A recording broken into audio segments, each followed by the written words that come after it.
각 당의 대선 주자들을 만나보는 시간. 오늘 출마 선언을 한 홍준표 후보 모셨습니다. 어서 오십시오. 네. 자, 후보님 이번이 대선 도전 세 번째라고 말씀하시잖아요. 그런데 사실상 이 현역 단체장 중에 유일하게 사퇴를 하셨습니다. 네. 결국은 배수진을 쳤다는 건데 지금의 소회 어떠십니까? 배수진이라기보다도 대선 출마하면서 돌아갈 자리를 마련하는 것은 적절치가 않습니다. 네. 그래서 그만두고 나오는 게 대구 시민한테 도리라고 생각합니다. 시에 대한 대책은 다 세워놓으신 거죠? 그렇습니다. 예. 지난번에 탄핵 소추를 하고 난 뒤에 만에 하나 2017년도처럼 탄핵 사태가 일어나면 그때는 우리가 아무런 준비가 없었어요. 그래서 최악의 경우 대비해서 3개월 동안 준비를 다 했습니다. 내가 없어도 대구시장이 돌아갈 수 있게 네. 시스템 정비도 하고요. 그러셨군요. 자, 오늘 출마회견에서 이제 선진 대국을 만들겠다 그러셨습니다. 네. 어떤 의미입니까? 우리나라가 후진국에서 선진국까지 왔죠. 물질적으로는. 그러나 정치, 경제, 사회, 문화 모든 방면에서 선진국이라고 자부할 만한 곳이 별로 없습니다. 그래서 제대로 된 G7의 세계 선진 대국으로 우리가 발돋움하기 위해서는 모든 분야를 7공화국 헌법을 만들면서 체제를 갖추어야 됩니다. 네. 최근의 사태를 보면 이게 선진국이라고 하기에는 부끄럽죠. 국회 사태도 그렇고 오늘도 보세요. 국회에서 저런 일이 벌어지는 것은 부끄러운 이야기죠. 네. 예. 자, 근데 아까도 말씀하셨으니까 이제 탄핵으로 인한 조기 대선 벌써 두 번째 출마시거든요. 그렇습니다. 그때는 19대 때인데 24%에 득표하셨습니다. 네. 후보가 좀 갈라지기도 했었고요. 그때와 지금 어떻게 다를까요? 박근혜 탄핵 때의 본질은 한국 보수 우파 진영의 탄핵이었습니다. 그런데 지금은 탄핵은 좀 틀리죠. 네. 지금의 탄핵은 국민들이 보기에는 우리 국민의힘이나 한국 보수 우파 진영에 대한 탄핵이 아니고 윤석열 대통령 개인에 대한 탄핵입니다. 그렇게 하다 보니까 박근혜 탄핵 때는 당 지지율이 4%에 불과했죠. 그리고 보수 진영의 언론들도 우리 당을 해체하라고 그랬죠.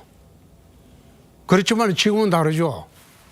지금은 대통령이 탄핵되었음에도 불구하고 당 지지율은 비슷합니다. 그것은 한국 보수 우파 진영이나 우리 당이 탄핵된 게 아니고 네. 대통령 개인에 대한 탄핵으로 보고 있기 때문입니다. 네. 그래서 선거 환경이 다르다는 겁니다. 자, 근데 후보님 개인도 상당히 중요하잖아요. 어쨌든 대선이니까. 예. 근데 이재명 후보를 꺾을 수 있는 유일한 후보다 이런 주장을 하시는데 어떤 자신감이십니까? 강점이 뭘까요? 한 사람은 범죄자고 예. 나는 그런 일이 없죠. 그리고 이재명 대표가 대통령이 되면 네. 나라가 어디로 가겠습니까? 베네수엘라로 가죠. 국민들이 그 선택 못하리라고 봅니다.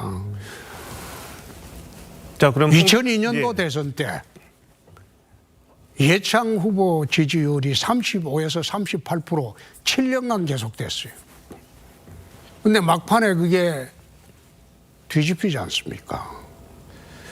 우리가 지금 보는 것은 2002년 대선 때 이해창 지지율 경고함에 비해서 네. 지금 이재명 후보 지지율은 거기보다는 못 미칩니다. 그래서 네. 우리가 치열한 경선을 통해서 한 사람이 후보가 되면 판이 바로 바뀌리라고 봅니다. 그렇군요. 예.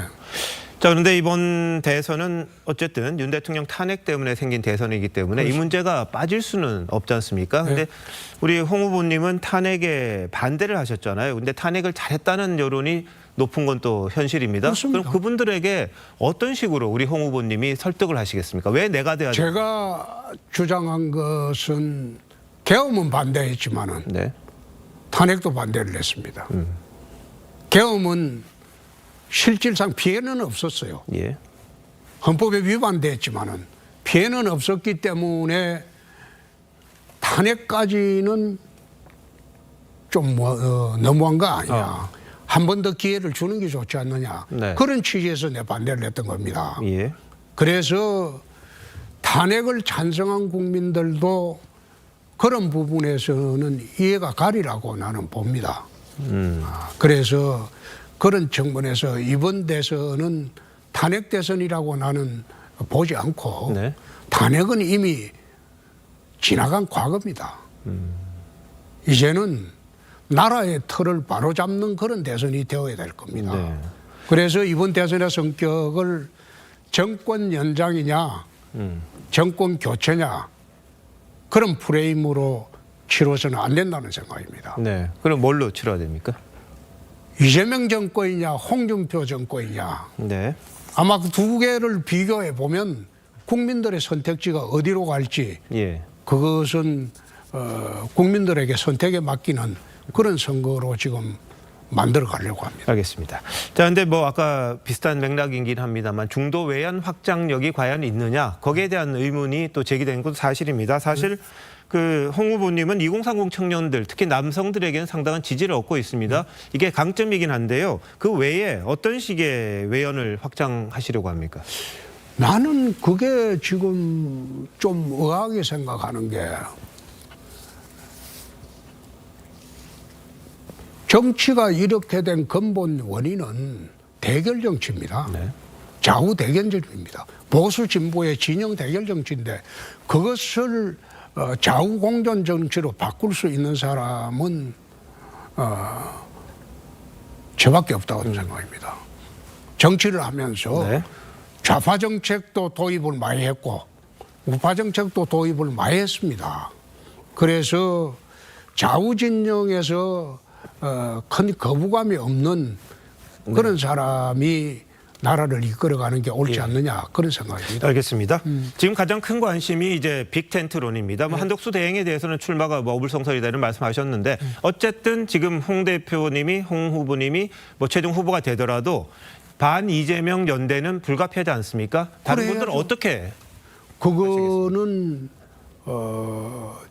정치력이 좌우가 되겠죠. 정치력이 좌우가 되겠죠. 30년 했습니다. 광우병 사태 때 2008년도 네. 대한민국이 난장판날 때 그때 내가 원내대표를 했습니다.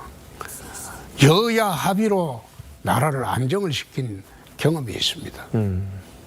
나는 의회주의자입니다. 네, 네. 국회의원 5번을 했어요. 그래서 대화, 타협, 소통으로 여야 화합으로 그렇게 나라를 안정시킬 수 있다고 생각합니다. 네. 그럼 결국은 단일화를 추진할 생각도 있으신 거죠? 만약에 후보가 되시면. 단일화를 추진을 해야 되겠죠? 그러니까 누구든 하시겠다. 그렇죠? 예. 단일화를 추진해야 되겠죠? 알겠습니다. 그럼 그래서 네. 최종 후보가 되면 보수 빅텐트를 만들 생각입니다. 네. 알겠습니다. 자, 오늘 여기까지 듣겠습니다. 고맙습니다. 고맙습니다.